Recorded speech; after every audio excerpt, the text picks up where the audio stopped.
Kita ketemu lagi di bab 3.2 mengenai binomial tree model.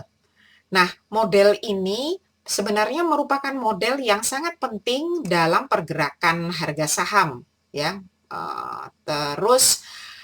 Kenapa dia penting? Karena dia model binomial tree ini itu sangat mudah untuk ditelusuri secara matematik karena melibatkan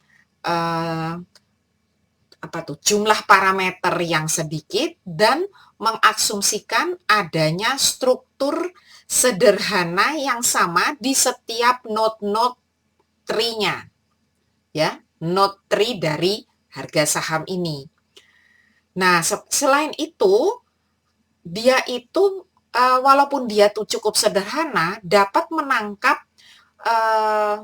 menangkap features tuh kejadian-kejadian di pasar nyata, di pasar yang memangnya benar-benar nyata. Begitulah kira-kira yang mau diceritakan di sini.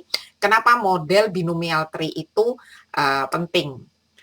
Terus sekarang ini ada kondisi yang harus kamu pahami, yaitu mengenai kondisi 3.1 yang mengatakan bahwa return satu langkah K besar N dari saham yang merupakan variabel-variabel random yang saling bebas dan berdistribusi sama, sehingga return satu langkah K besar N ini itu dapat bernilai U dengan probabilitas P atau bernilai D dengan probabilitas 1 dikurang P pada setiap langkah N.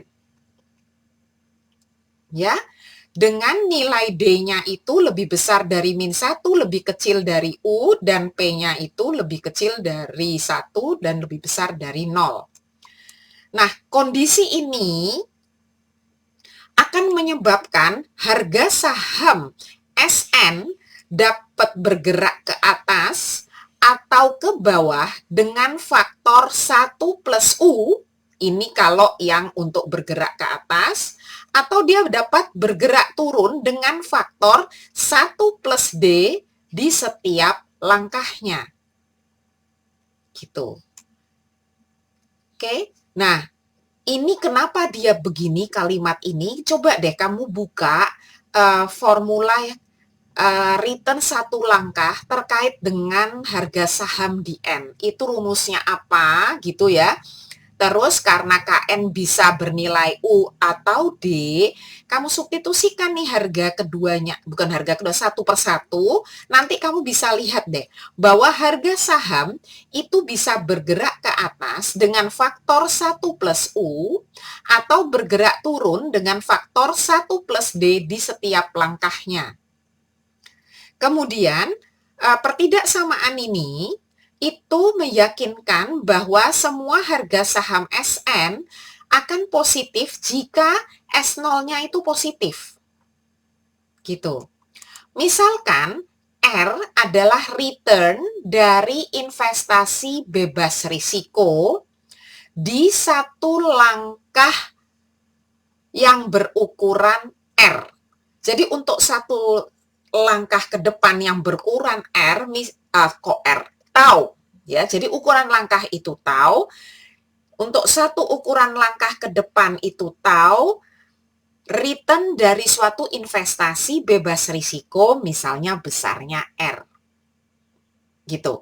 Nah, setelah kondisi 3.1 kita masuk kondisi 3.2. Yang mengatakan return satu langkah R dari suatu investasi bebas risiko itu sama besarnya setiap langkah dan memenuhi pertidaksamaan ini, bahwa besarnya return R itu selalu lebih besar dari D, dan lebih kecil dari U. Ya, jadi tadi U, D ini apa? Ini adalah one step return dari saham satu langkah. Ya, jadi ini seperti ini. Oke. Nah, kondisi yang terakhir ini menyatakan bahwa menyatakan atau menunjukkan pergerakan harga saham kaitannya dengan aset-aset bebas risiko seperti obligasi atau uang tunai di account bank. Nih, kan ini ya enggak, ini kan pergerakan harga saham itu kan terkait si D sama UR-nya itu adalah si aset bebas risiko. Jadi ini mengaitkan pergerakan di antara aset bebas risiko dengan aset yang berisiko gitu. Oke. Kemudian ini. Nah, ini kita kembali tadi sebenarnya menjelaskan lebih lanjut dari kalimat yang pertama ini di sini, this condition. Jadi, karena S1 dibagi S0 atau rasio S1 dan S0 itu bisa sama dengan 1 ditambah K1, ya. Oke, kamu lihat definisinya kembali daripada return 1 langkah.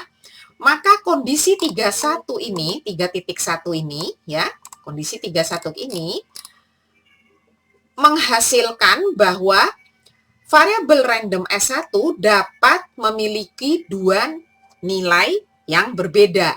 Bisa nilai di S1 sama dengan S0 dikali 1 plus U dengan probabilitas P, atau bernilai S0 dikali 1 plus D dengan probabilitas 1 min P.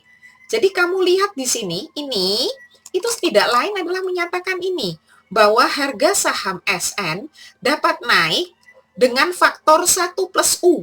Nah, itu ini kalimat ini yang ini ke atas ini. Dan dapat turun dengan faktor 1 plus D. Dengan masing-masing probabilitasnya seperti ini.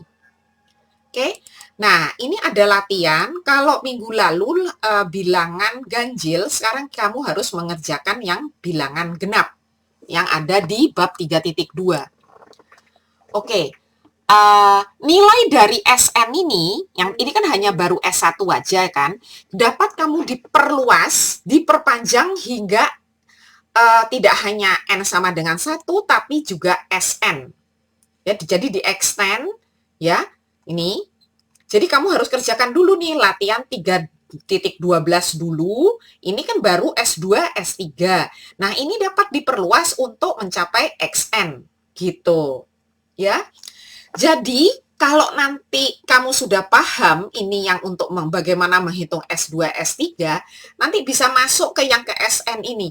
Jadi, dalam pohon N-step harga-harga saham di setiap skenario, jadi masuknya skenario itu bisa digambarkan dengan lintasan-lintasan yang melalui pohon tersebut, gitu. Ya. Saya ulangin lagi, tadi ini saya nerangin ini jadi berhenti deh.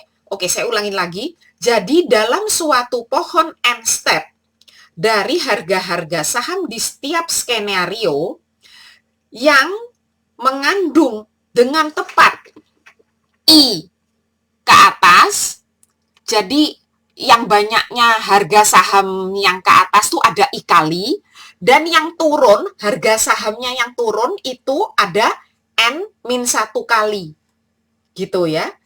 Karena totalnya langkahnya ada N. Jadi, dalam N langkah itu ada kemungkinan dia naik, kan, saham itu bisa turun.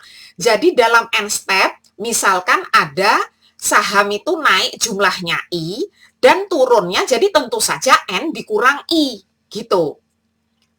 Nah, naik turunnya itu kan bisa kapan saja terjadinya di N step ini kan.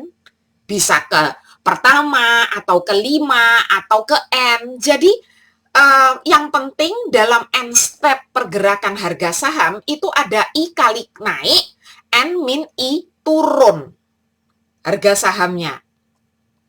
Nah, untuk setiap kejadian tersebut, yang tadi bervariasi, yang macam-macam kan kemungkinannya kan, akan menghasilkan harga saham yang sama, yaitu SN-nya berapa? Yaitu ini, S0 dikali 1 plus U pangkat I dikali lagi 1 plus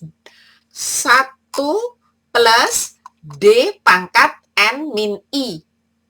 Ya.